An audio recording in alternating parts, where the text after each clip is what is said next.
This is the Ielts listening test. You will hear a number of different recordings, and you will have to answer questions on what you hear. There will be time for you to read the instructions and questions, and you will have a chance to check your work. All the recordings will be played once only. The test is in 4 parts. At the end of the test, you will be given 10 minutes to transfer your answers to the answer sheet. Now turn to Part 1.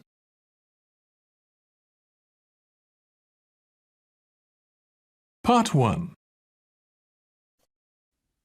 You will hear a conversation between a customer and someone from customer services at Right Way Furnishings. The customer is ringing to make a complaint. First, you have some time to look at questions 1 to 3.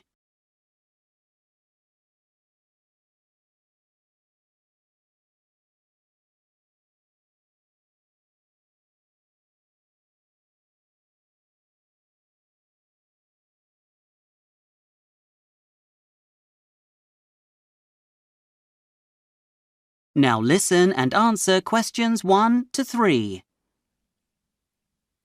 Good afternoon. You're through to Right Way Furnishings. My name's Sarah. How can I help you? Yes, good afternoon. I'm phoning to complain about the condition of some items I ordered from you. Oh, I'm sorry to hear you've had problems. Let's see if I can help. Could you give me the order reference number?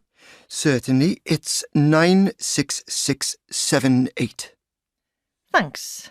And could you confirm your name, please? It's Thomas Horton. That's Horton. That's great, thanks. I have your order details here, so how can I help you? Well, as you'll see, I had a delivery of some furniture from you on the 20th of July, a few days ago. I ordered it on the 13th of July to benefit from the free delivery you were offering at the time. The items arrived, but there's a problem with every single one. Before you hear the rest of the conversation, you have some time to look at questions 4 to 10.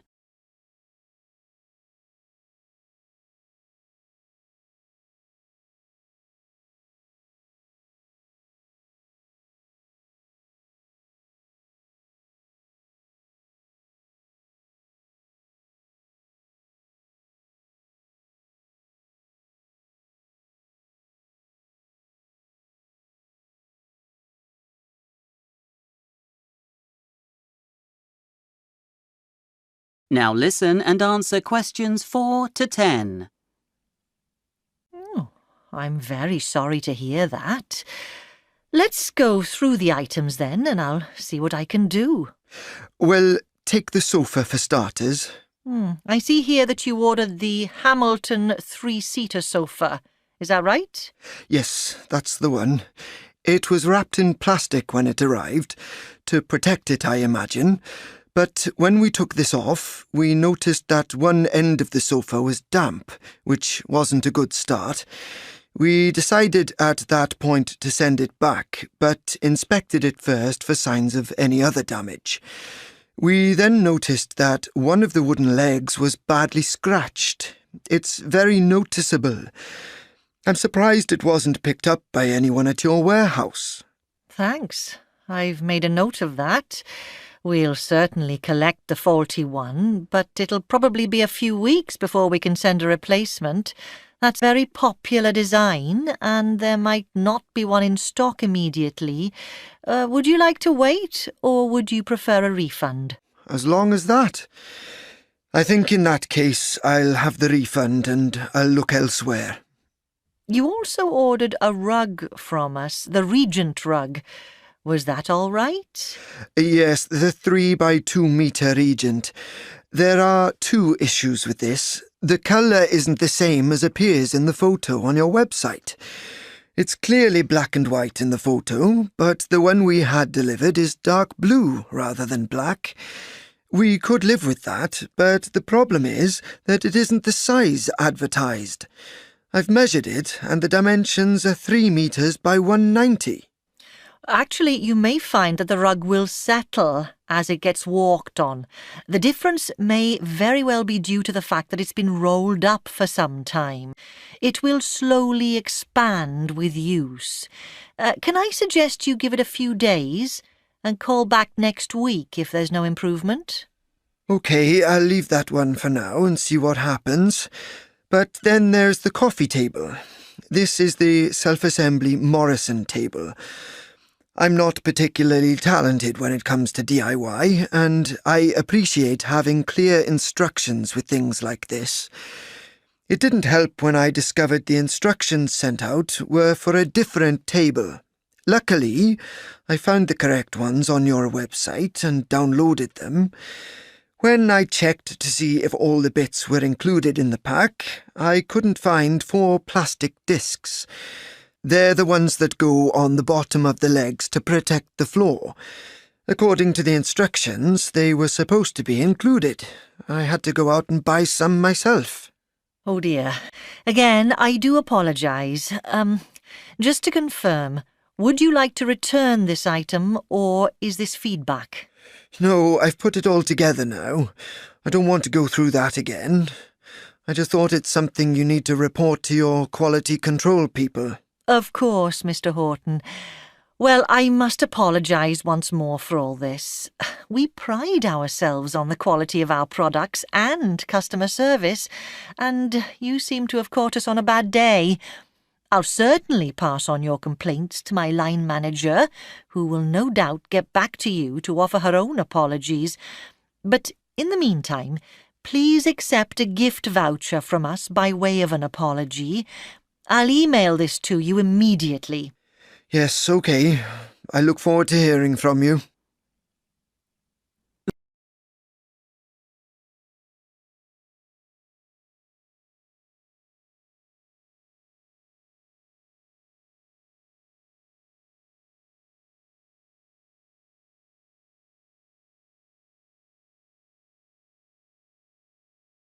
That is the end of part 1.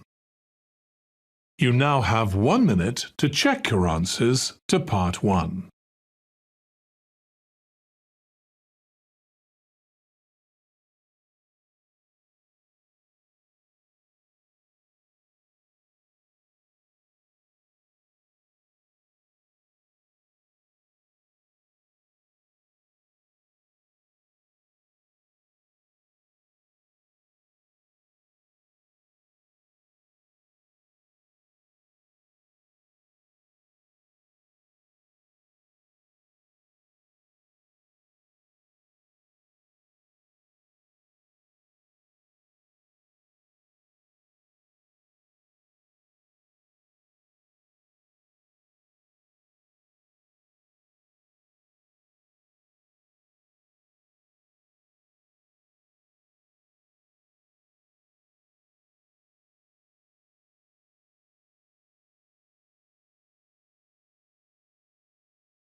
Part 2. You will hear a radio presenter interviewing someone about the Hagley Food Festival. First, you have some time to look at questions 11 to 13.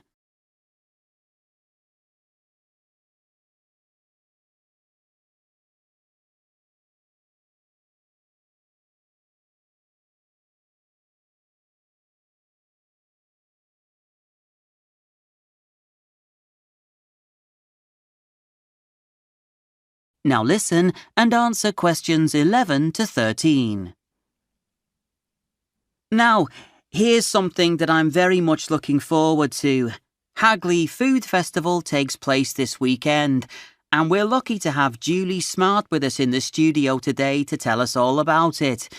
Welcome to the show, Julie. Another year and another great festival to look forward to. Good morning, Tim. Yes, the festival has been such a huge success with the public that it's hard to believe it was first held just 4 years ago. In fact, there have been 3 events. This year's will be number 4.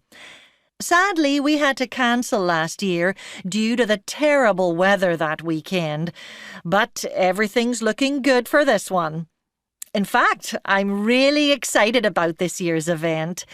We've been fortunate enough to attract 2 new members to the organising committee, one of whom has a wide range of experience in running festivals, and the other has lots of industry contacts.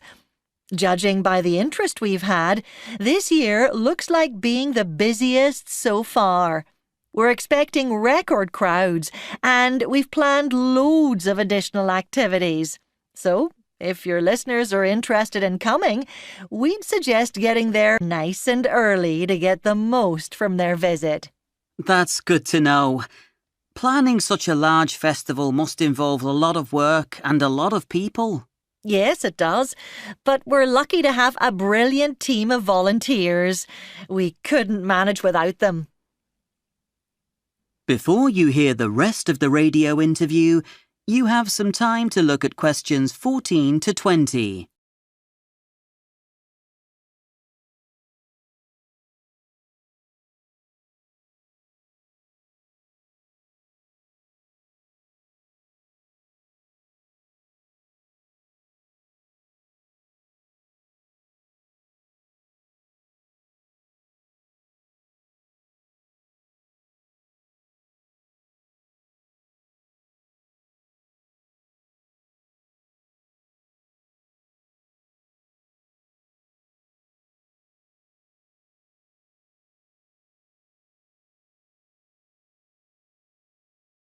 Now listen and answer questions 14 to 20.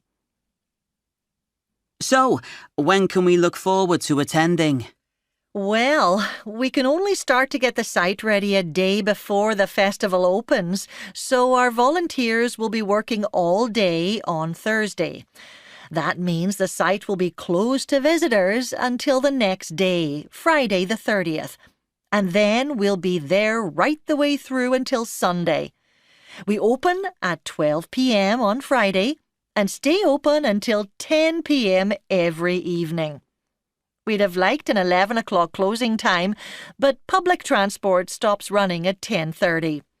We're encouraging people to use buses and trains to reduce traffic in the area, which is why we're stopping early enough for people to get away in time. We've also tried to keep costs down, and this year, for the first time, we've introduced a weekend pass for £15 per person and £10 for children under the age of 16. Of course, you can pay by the day if you prefer. That's £10 for adults and £6 for children. The entrance fee covers things like the children's entertainment and access to all the cooking demonstrations, which we think are worth the entrance fee on their own. Oh, and before I forget, I've been asked to point out that we're offering free parking on site, and visitors are asked to use this rather than the streets in or near residential areas, as we don't want to upset local people. For those travelling to the festival by train, we're running a shuttle service. That's a double-decker bus every half hour from the station to the site. This is also available to take people back to the station. Wonderful. So, what kind of things will be taking place?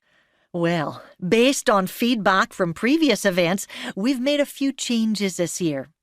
A significant development is that we've partnered with a local organisation, Food for the Homeless, and there'll be several fundraising activities during the weekend that visitors can support. We've got some very famous chefs you'll recognise from TV giving demonstrations, and some of them will be signing copies of their latest book if you're interested in buying one. There will, of course, be a large number of stalls selling a huge variety of food from around the world. There's a slight change to the advertised programme, as the Vietnamese stall won't be with us this year. One new idea we're trying out is a second-hand book stall. Pop along and pick up a bargain. Or even better, donate some of your old books. What else? Oh yes, we all know there's growing demand for organic food, and visitors will be able to purchase a variety of fruit and vegetables from our organic stall holders.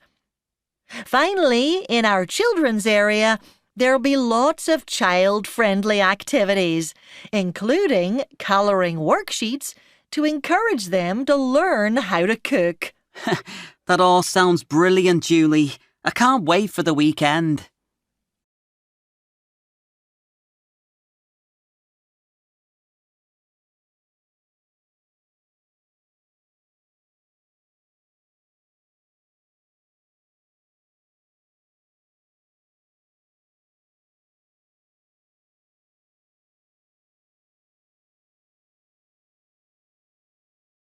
That is the end of part 2. You now have 30 seconds to check your answers to part 2.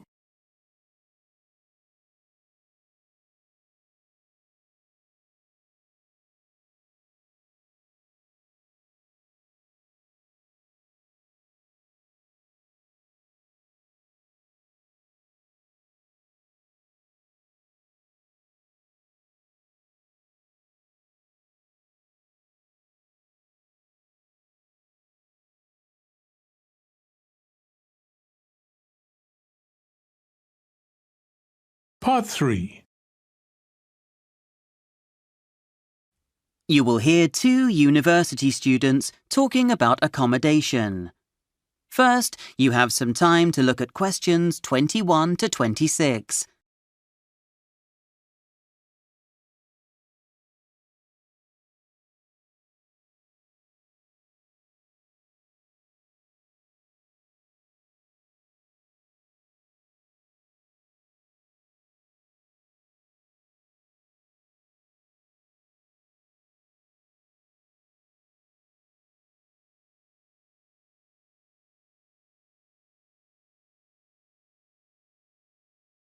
Now listen and answer questions 21 to 26. Hi, Ali. I saw you coming out of the accommodation office earlier. Have you found anywhere yet? I've had no luck at all so far. Yes, they're really helpful in there. They talked me through what's available on campus and what I'd expect to have to pay. Really? Then I guess I'll pay them a visit as well. So, have you found somewhere? I haven't made a decision yet, to be honest. I'll be going into my final year after the summer, so I'm guaranteed a place on campus in any one of the university halls. Did you know they give priority to first and final year students? Yes, I know. That's why I'm having trouble finding somewhere. I've still got 2 years to go on my course, so it's impossible for me to get a place. So, what are you going to do? I'm not sure I want to live on campus, actually. Broomfield Hall is where all the high-end so-called luxury rooms are. Really nicely decorated, your own shower and toilet. You have to share a kitchen, but they're huge. You could hold a party in there. They're not cheap, though. There's no way I could afford to live in one. What about Cryfield, that block near the sports hall? I've got a friend who lives there, and the rooms seem okay. Yes, we talked about them. They're not quite so expensive. There used to be a great view of the fields by the back of the university from there, until they built that new conference centre. I'm not that keen on living there. But you might not have any choice unless you're prepared to find somewhere off campus. I hadn't considered living in town again, but then the accommodation officer showed me a couple of places that looked interesting. They're both 3-bedroom townhouses. One's on the high street, and there's a lot of passing traffic, so it could be a bit noisy. There are 2 students living there, and they're looking for someone to take the 3rd bedroom, but I think I'd prefer to live with people I know. Still, it could work out okay for you. Hopefully you'd get on with the people who live there. Well, that's the thing. The other house the accommodation officer told me about doesn't have any tenants yet. It's another 3-bedroom place, no garden like the other one, but it's fully furnished. It's in a residential area, there's not much traffic outside, and there's a living room that everyone can use. Sounds promising. It's also down the road from the train station, and the bus onto campus stops just around the corner. Before you hear more of the conversation, you have some time to look at questions 27 to 30.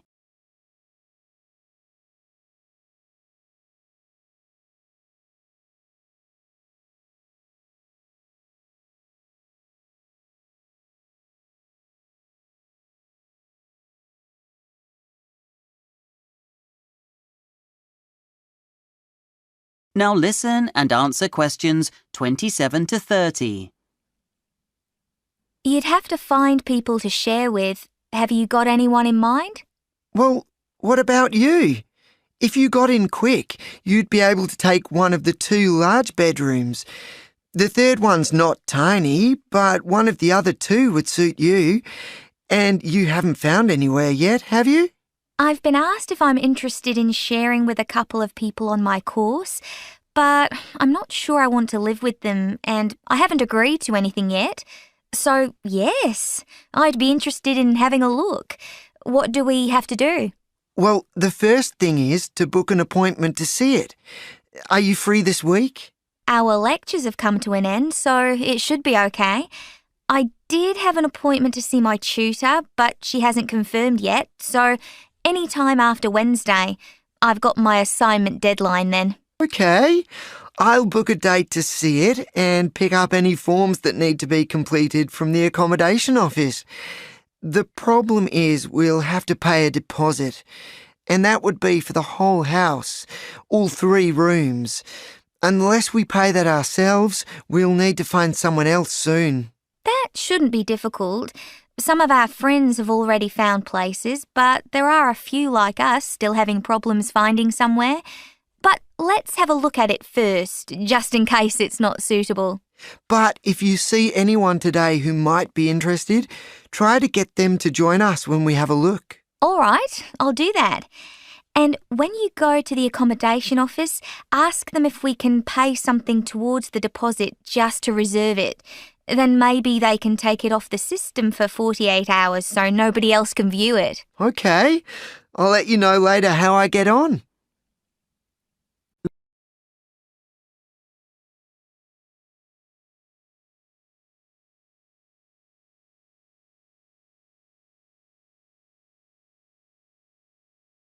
That is the end of part 3. You now have 30 seconds to check your answers to part 3.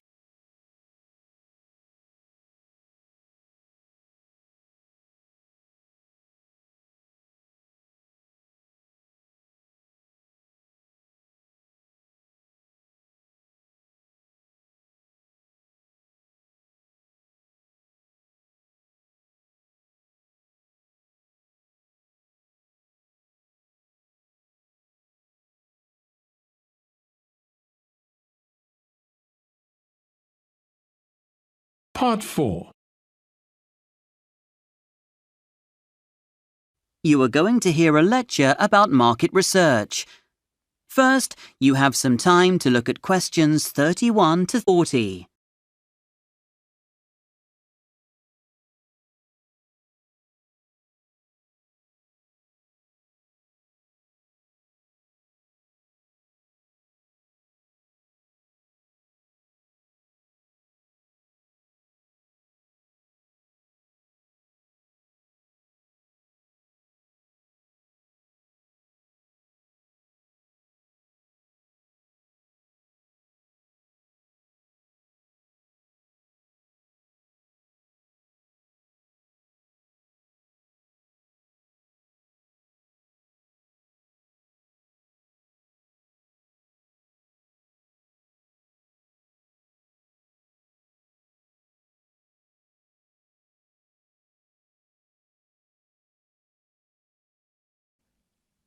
Good morning, everyone.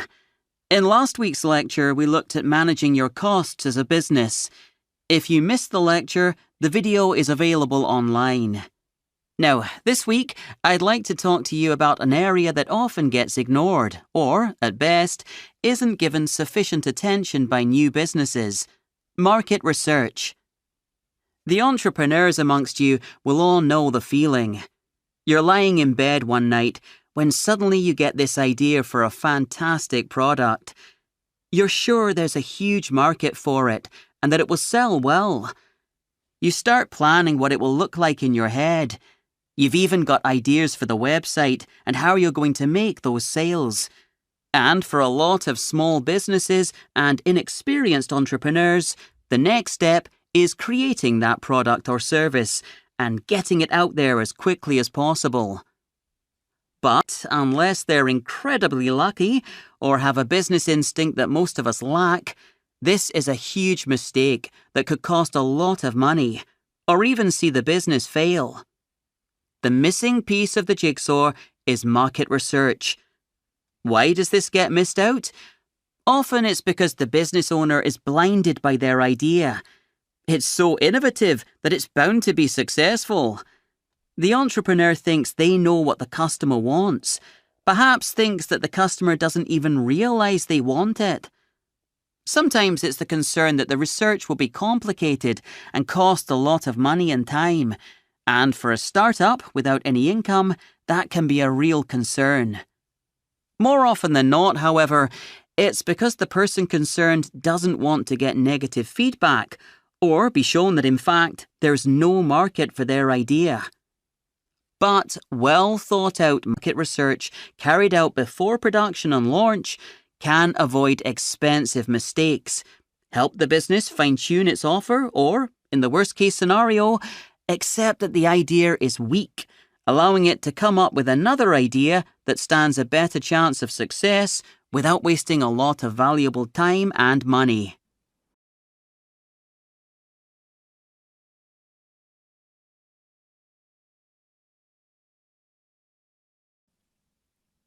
The first step is to clearly define your market. Entrepreneurs often make the mistake of failing to distinguish between a global market and a smaller, more niche market. It doesn't matter whether you're dreaming of opening a cafe on the local high street or hope to sell goods or services online. Even if you think you have a potential market of millions of customers, how will you market your product or service? If you try to appeal to everyone, your offering will lack focus. That's not to say it can't be done, but appealing to as wide a market as possible requires facing stiff competition, will probably make excessive demands on your marketing budget, and ultimately may fail, as you won't be able to appeal to individual tastes or requirements. Next, research the competition. Remember, if there's a lot of competition, that at least indicates there's a market for your idea. What is the competition? And are you prepared to compete against them on price or quality of product or service? Why should customers decide to buy from you rather than them? Alternatively, perhaps you see a gap in the market, something that nobody else is offering. Researching the competition is crucial, whether it's serving a local, national, or an international market. The next step is something that often gets ignored.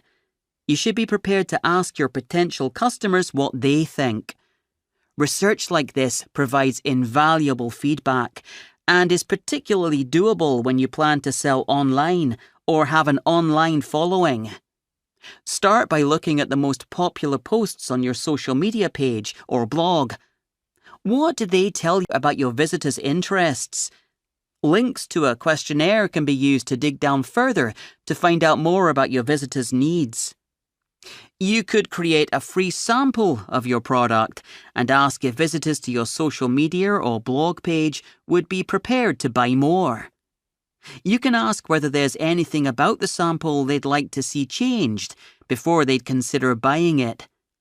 Ask them how much they'd be prepared to pay. The important thing is to ask the questions and listen to what your potential customers have to say. You might not like to hear that you have to go back to the drawing board or come up with a completely different idea. But these results will help you steer your business towards a successful launch rather than an expensive failure.